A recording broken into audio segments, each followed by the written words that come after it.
Hello, this is Lawrence Lewis. And this is Sister Christian. We are two film producers. I'm from Los Angeles, and Christian is from New York City. Just a little more than a week ago, we quietly released the first episode of a podcast we created called Producers Happy Hour. It was meant to be a show where two producers on opposite coasts chatted over drinks about what it means to be a good producer. But things have changed very quickly. Within a week and a half, most jobs have canceled, and we find ourselves out of work for the foreseeable future. Due to the coronavirus pandemic and the important safety measures put in place to slow the spread of the virus, such as social distancing or shelter in place, it's bringing the film production community to a near standstill, something that we haven't seen happen since 9/11. So we've decided to pivot. Although we have 5 episodes recorded, it doesn't feel right to release those right now. This is much more important. We are now going to take this opportunity to reach far and wide into our filmmaking community to see who is working, who is not working, and what does the future look like for commercial shoots as well as TV and film. So we want to hear your stories. We need to hear your story. Please send us your questions or tell us what's happening with you or your work or your family or just how you're navigating what we're going through right now. Whether you're a freelancer going on 20 years myself or staff at a production company, we want to hear from everyone. Everyone in our community is affected right now. You can either send us an email at producershappyhour@gmail.com, or better yet, share your story with us audibly. Record a 1-minute voice memo and email that to the same email address, producershappyhour@gmail.com. Tell us who you are, your name, what city you're based in. Are you production companies? Are you staff? Are you freelance? And what's going on with your situation? You can also remain anonymous if you'd prefer. We just would like as much information as we can so that it's informative to the rest of our community. We also put these instructions on our website at producershappyhour.com. Our hope is to keep the community informed and help guide the conversation in a productive way. And we're not journalists, but as producers, we are facilitators and storytellers. And we think there's value in that. And we want to use our skills to bring our community together and share our stories with each other so we don't feel so alone during this difficult time. So, Lawrence, Yeah. I know that I immediately feel somewhat isolated from Yeah. the community. I understand CoPros is still going, and I'm still trying to wrap up a few jobs that I was on. But in the end, I'm already feeling a bit isolated. Well, I'm literally isolated. I came out to my house in Joshua Tree, so I left LA on Saturday, came out here in Joshua Tree for an art opening and to see some friends, and we had an opening in our Airbnb. So we thought things are getting a little strange. Let's just go to the desert, hang out, and work remotely. I just turned in a bid for Missing Pieces for a project, and then I had another project this week that got delayed, postponed. So I'm here. We're safe. We're good. We're healthy. We've got supplies. I'm recording. You might hear the rain. It just started raining as we started this podcast. I'm in a trailer that we have on our property. So I made my little recording studio with all my gear for my home studio. I brought it all out with me because I had a feeling we'd be out here for a little while. And yeah, it's isolating. We feel safe, but it's definitely isolating, and it's a little unnerving. And I'm sure most of our listeners are feeling that right now. Yes, I was in LA for the last 5 weeks on and off, working on several projects, and just figured with everything that's going on and whether we're going to stop domestic travel or not, or we just closed the borders to Canada, it looks like. Yeah. I decided to come home to New York. And so I'm recording out of my basement. Great. A little room that I have made for myself. So everybody's fine. Family's good. Husband's good. His parents are good. So we're all fine here. Great. Plenty to eat, plenty of provisions. Great. And I hear, I don't know what you've heard since you're actually in New York, but over here we've heard that de Blasio is warning that there may be shelter in place directive issued for New York. Have you heard anything more? Nothing more, but they are considering it because not everybody's heeding the warnings as they should. And, I would like to consider you and I, at least, practical people and common sense based. That's how we both produce. And I just feel that we all should be doing our part right now. Absolutely. Absolutely. And if that means we're staying at home, then we should be staying at home. Exactly. And washing our hands and not touching our face. Don't touch your face. Don't touch your face. And then, of course, I feel like I'm 4 layers off of my skin of my hands, but we're good there too. Oh, mine too. I was gonna ask you about that. My hands are so raw because I've been washing them so much. And maybe that's something we can do, Christians. Maybe we can put out a video. Have you seen the video of the 5 steps of washing your hands? Yes. It is. I bet we could improve on the content for sure. Let's improve on it. Let's improve on it. Let's put that out. But so this is an interesting thing that's happening right now. As we're going to wait for everyone's stories to come in and people to jump online and do some interviews with us. That's something else we should say. We're looking to interview all of the leaders in the film industry right now. So we've reached out to AICP, to folks at IATSE, and some of the biggest production companies in the country. We want to hear what they think is happening because we feel their voices are important right now to talk to our community, because everyone's a little unnerved about where their next paycheck's coming from and when their next job is going to be. So we've reached out to everybody. We're hoping, we're pleading for some people to come on, share their knowledge, share their wisdom. And since they're on the front lines talking to the ad agencies and talking to the brands directly, they might have some insight as to what the thinking is. When will things get back to normal? If normal is still a thing, it's going to change for sure. Well, what the new normal will be. So stay tuned. We are going to try and do this daily for as long as we can. If we're held up here at home, we're producers. We like to create. So we're just going to dive in and see what we can do to share stories amongst the community so people feel less disconnected. Yeah. And I think one thing, the amazing advantage we have with technology is that we can do this. We can just set up instantly and start creating content and media and sharing it with people. And I think that is one important thing that we should talk about, and that's the power of storytelling, because we're going to start seeing it really quickly. Just last night, Ben Gibbard from Death Cab for Cutie just did a live concert from his home. Wow. And then I think a little bit later last night, Keith Urban did a live concert from his studio. Wow. This is going to start happening. I think we're going to see the biggest celebrities. Did you see Matthew McConaughey's message, Christian? No, I did not. I'll share it with you. So Yes, Matthew please. McConaughey sent out a message as well. We're going to see people have the ability now to broadcast from their homes without any middlemen in the way at all. And that's going to be a game changer. I mean, imagine if Beyonce decided to do a little acoustic set from her living room. That would be massive. On Instagram stories or something. Or Instagram yes, of stories. course. So there's going to be a whole new awakening here of stay-at-home entertainment that is going to be interesting to watch, because it's going to affect, when we do get back to work, some things that are going to happen. And it's hard to predict exactly what's going to happen right now. And I think part of the reason why I was very interested in doing this with you is I'm nervous too. Yeah. We've been getting our jobs freelance now for more than more years than we want to admit. my meaningful adult life, let's call it. I've been freelance, and every job has come from how good I was, or the company's loyalty, or a director that's felt that we meld, all these things that are gone. Yeah.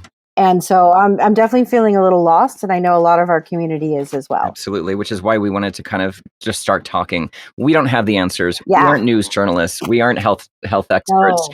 But let's just all talk. Let's share our stories. So we put out a plea on social media for people to send in a 1-minute video. Anybody can do this. If you work in the film, entertainment, or live event business, there's a lot of live event people that are really, really hurting right now.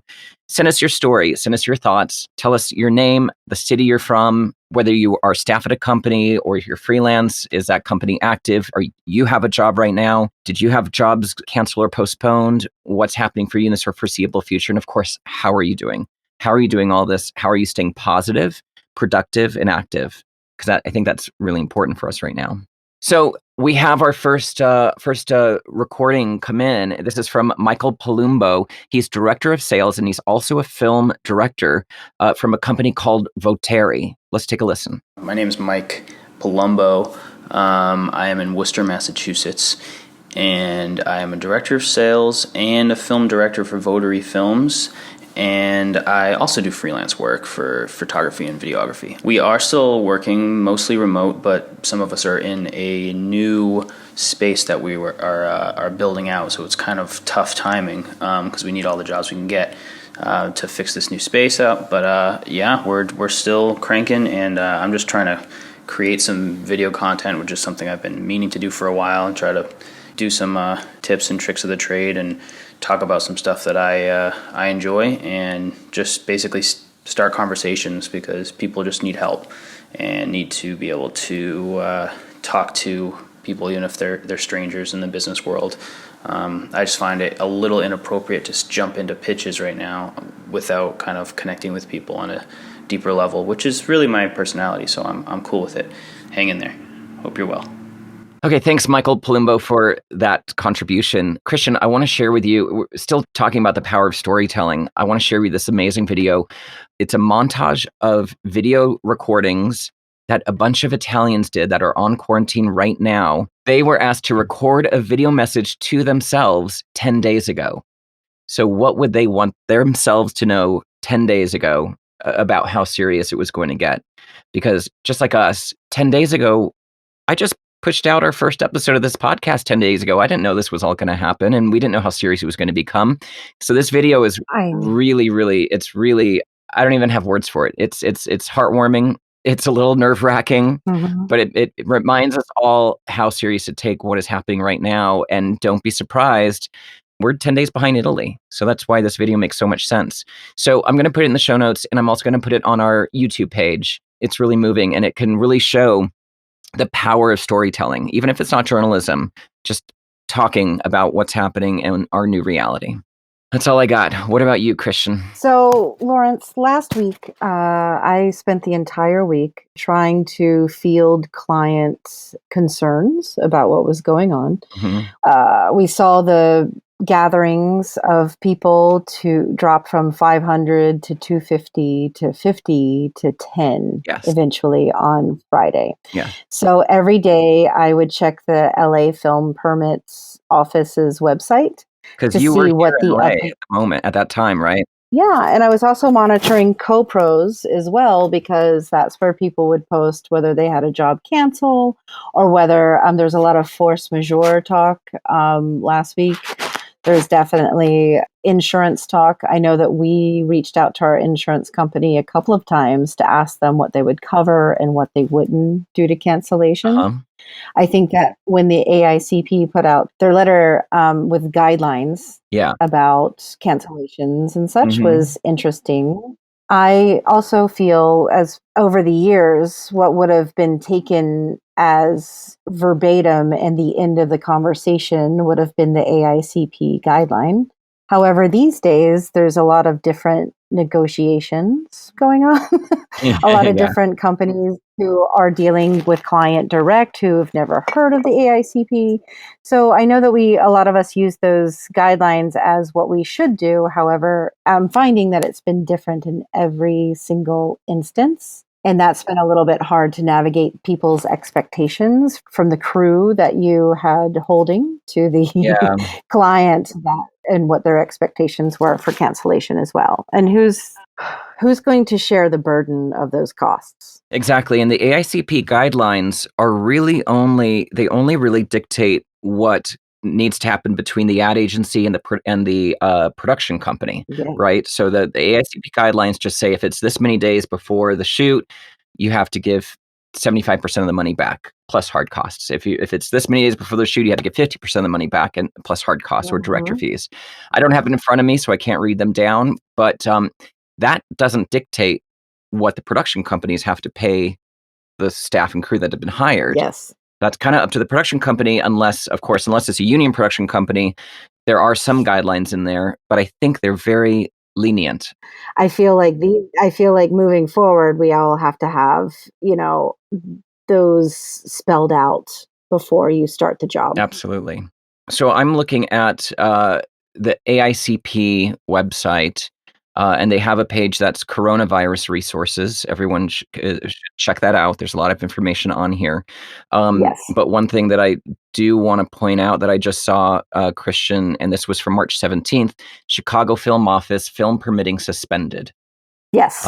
So we assume that that's going to happen. I don't know the situation in New York, and I haven't checked on Film LA yet. Well, New York, I'm not sure about, but LA definitely they batten down the hatches there. Any public land or any LA County or LA City proper is absolutely no filming now. Yeah. And but you can film on private property as long as your crew is under 50. Right. Yeah, that's what I'm seeing here. County of LA, crews of under 50. But Christian, that does not adhere to the rule of crowds under 10 by the California governor. So I don't know if these are slow in getting updated, but I imagine that's going to change as well. Yes, and this is our update from today, the 18th, and Oh, really? Okay. Sunday night, I believe, is when the people do not gather in larger than 10. So I'm surprised that they're still allowing this. I also did run into last week a slight situation where we were going to be filming on private property in a person's home, and once Friday hit, they canceled on us. Yeah, it's time to be smart and be safe, and work is important for all of us, but our health and safety and those of others is also very important as well. So we need to do our best to abide by the guidelines set by the states in which we reside and work. And as producers, we're the go-between between our production and our agency client. So trying to navigate the rules of what the government or the localities have set in place versus what the federal government has said, and then what our client expectations are, have been challenging.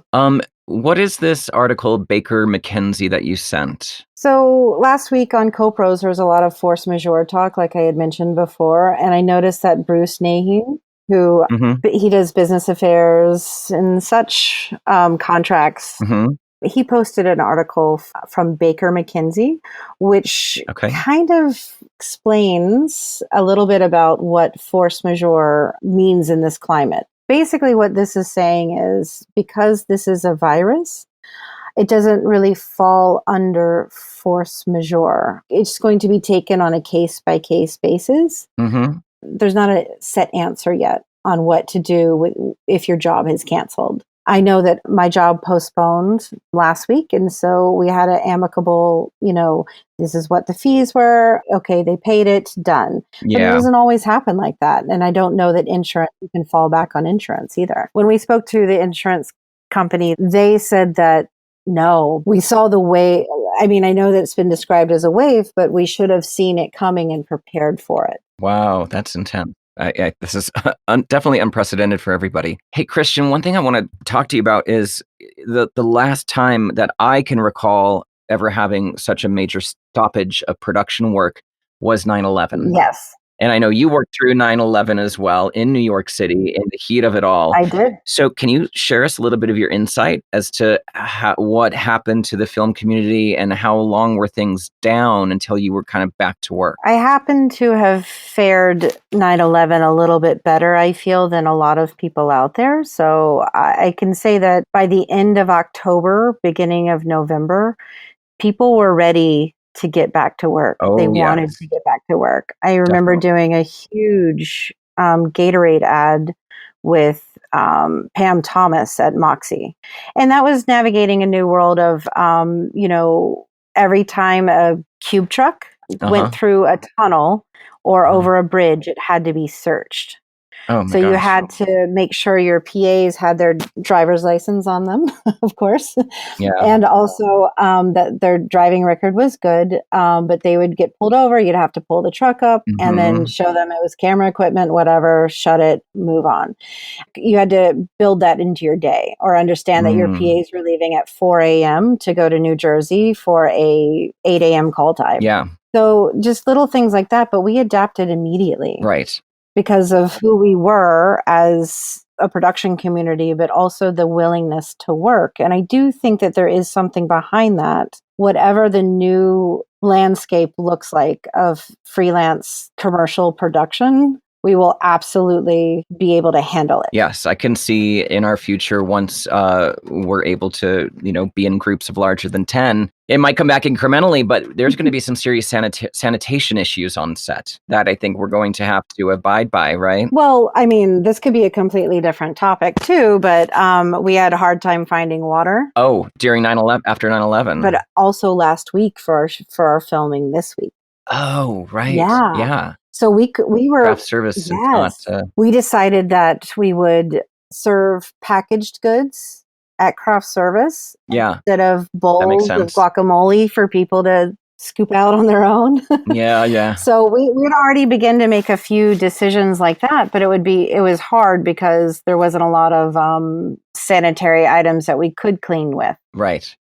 I do think that, moving forward, yes, we're going to be doing that. But I also think that I had also checked into live streaming because of something that Lawrence and I did last year. Mm-hmm. Knew all about it, could totally do it.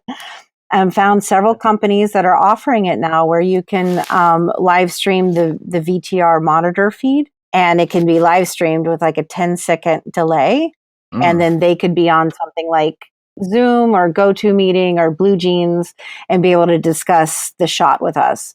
I think that needs to be built into the schedule. You can't get as much done in a day that way.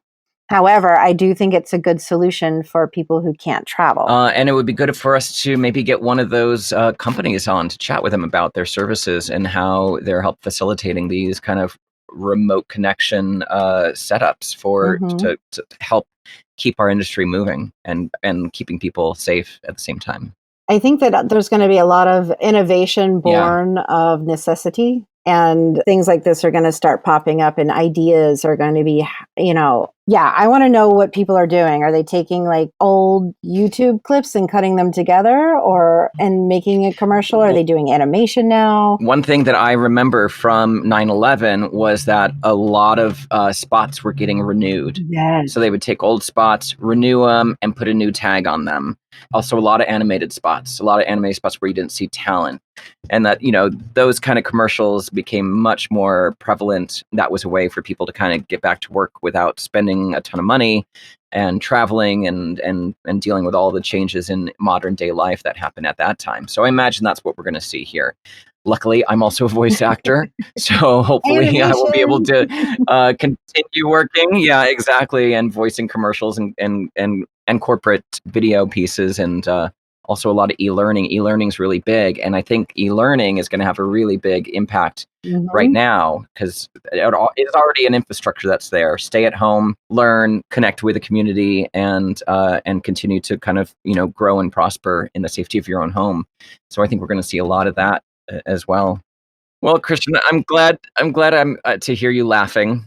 Well, I think we need a lot of that right now. A little injecting a bit of levity into the situation. It's important. We have to stay safe, stay connected, and stay active. Yes, and please reach out to us for your stories. We're very interested in understanding what's happening right now, and also knowing that you're okay. Thank you all for listening. Sorry for no bells and whistles this time. We just want to get this out as quickly as possible. We're going to stay at this every day as long as we can, sharing everyone's stories with you every day during this crisis. And if you want to be a guest on the show or you want to chat with us, let us know at producershappyhour@gmail.com. Yes, we'd love to hear from anybody who's had an experience that they feel can help other people. Happy to have you on. Be safe out there. Wash your hands and don't touch your face. Don't touch your face, Lawrence. All right. All right. Thanks everyone.